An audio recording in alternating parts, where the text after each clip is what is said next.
so you have these happy at home steps. Yes. And they go by 9 months out of the year. You have a formula to get happy. For me, so this is just mine. For you. Everybody would have to do So their tell own. me how you did it in September. Let's start with September.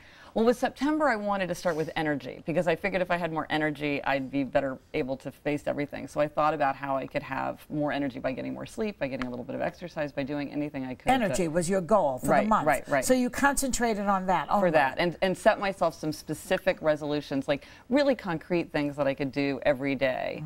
Not abstract things, but really like things I could do tomorrow, you know, really. Okay, then in October, you worked on your marriage. Yes. How'd you do that? Well, one of the things I did is, you know, affection, outward affection is very important. No surprise, studies show that, but I don't think we need a study. People who say I love you constantly, I'd like to smack them.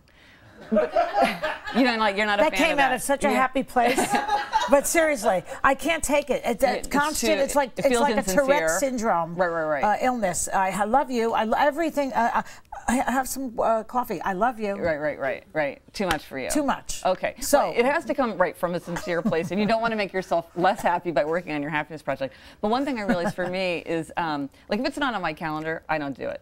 And I gave myself a kissing schedule with my husband. I'm like, I'm going to kiss him every morning. I'm going to kiss him every night. On the lips or elsewhere? Well, in the morning he's asleep. In the morning he's asleep, so usually I kiss him on the back because he's like on the back. He's still like on his hairy. You don't want to kiss him on the back. Yeah, shoulder, whatever. Okay. But just to make sure that I have that moment of physical affection, because I realized that I really wanted to have a tender, attentive atmosphere in my marriage, and so that kind of habit was really helping me to do that. And when you're acting in a loving way, it helps you feel in a loving way. So when I'm acting loving, I don't feel as resentful or annoyed or, you know, because I'm acting a certain way. I see. So but it's acting.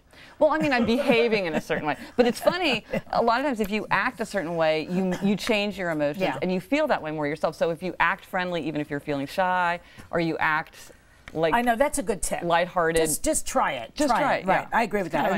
And then November, you went to being a parent, back to being a parent again. Yeah. So I thought I focused again.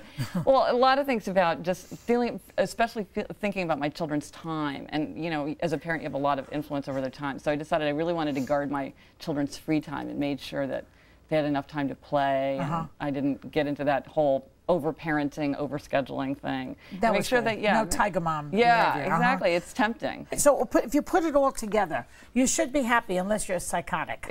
Because these are good tips. Excellent. These are very good tips. I mean, I have to work on moving more. That's mine. Body. Yes. I think that would help me. It's good. But other than that, I do it all. Excellent. Yes.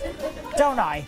And you're pretty happy. I am. I'm pretty happy. Of course, I'm old now. That's part of the reason. As I got older, I got much more happy than I used to be.